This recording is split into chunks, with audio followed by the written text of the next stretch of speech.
Dans votre console GetQuanti, vous avez la possibilité de qualifier votre audience B2B de différentes façons. Ici, nous allons nous attacher à voir comment segmenter votre audience avec l'import de fichiers notamment ou la segmentation automatique. Lorsque vous vous trouvez sur votre application GetQuanti, rendez-vous dans la partie des segments et des listes. Et ici, vous pouvez voir que GetQuanti vous propose 9 catégories automatiques de segments. Alors les segments vous permettent de répartir vos entreprises identifiées entre différentes catégories afin d'effectuer un premier tri dans votre audience. C'est une étape importante que l'on vous conseille de faire dès le début de votre aventure.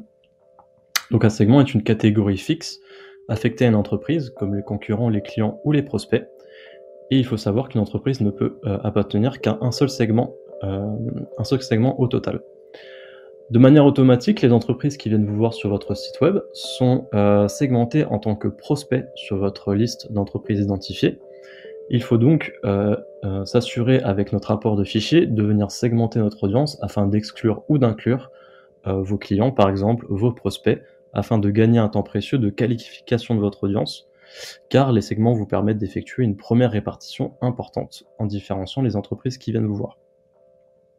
Donc si on se réfère sur un exemple sur l'application, on peut voir ici notre catégorie client sur laquelle nous pouvons venir ajouter une nouvelle liste. Ici, nous ferons la catégorie test pour notre exemple. Et sur cette vue, vous viendrez alimenter votre liste avec un fichier dont l'exemple est disponible juste ici en téléchargement et qui vous récapitule les différents critères à respecter afin que votre fichier soit bien implémenté dans l'application. Afin de remplir ces critères-là, vous pouvez télécharger le fichier juste ici, qui vous récapitule les différentes colonnes à répertorier sur votre fichier. La colonne nom, sirène, domaine email et website. Ces 4 colonnes doivent être tout le temps présentes sur votre fichier, mais ne sont pas forcément remplies. Il nous faut au minimum 2 lignes de rempli sur la même ligne,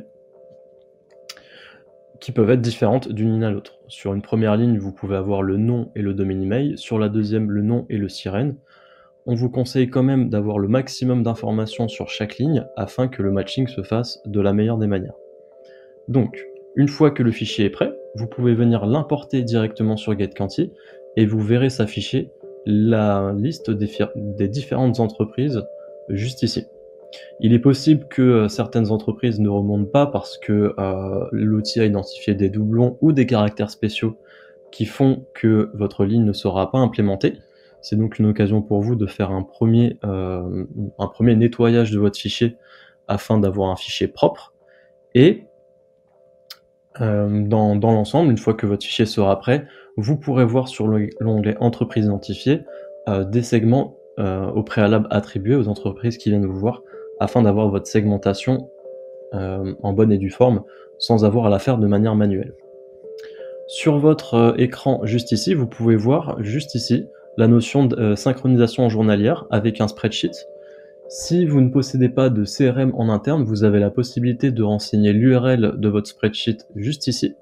Faites attention de bien cocher l'option d'ouverture publique de votre fichier afin que la synchronisation se fasse. Et vous pouvez cocher l'option de synchronisation journalière pour venir alimenter votre fichier d'une manière quotidienne. Sachez que chaque import supprime l'ancien, donc si vous souhaitez faire un nouvel import sur un segment, veillez à bien sauvegarder et avoir une copie de votre fichier au préalable. On a aussi la possibilité, via une connexion CRM, de venir alimenter ce segment-là de manière automatique, que ce soit avec HubSpot par exemple. Pour cela, il faut vous assurer déjà au préalable d'avoir la connexion d'activer sur votre compte. Si ce n'est pas le cas, n'hésitez pas à revenir vers nous. Et la dernière étape, afin de segmenter de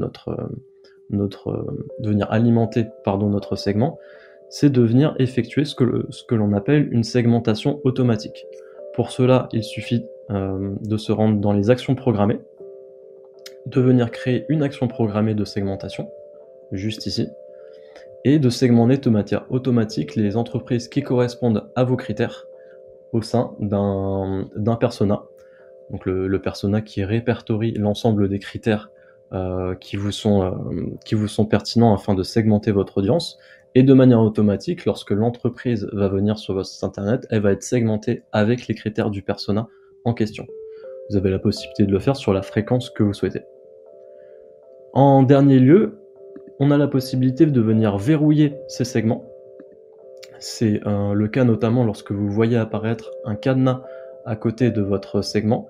Le verrouillage de segment vous permet de vous assurer que l'entreprise qui est contenue dans un segment ne sera pas segmentée d'une autre manière, notamment avec l'autosegmentation, ce qui peut être le cas notamment sur les entreprises contenues en interne ou en concurrent, puisque ces entreprises-là n'ont pas vocation à changer de segment.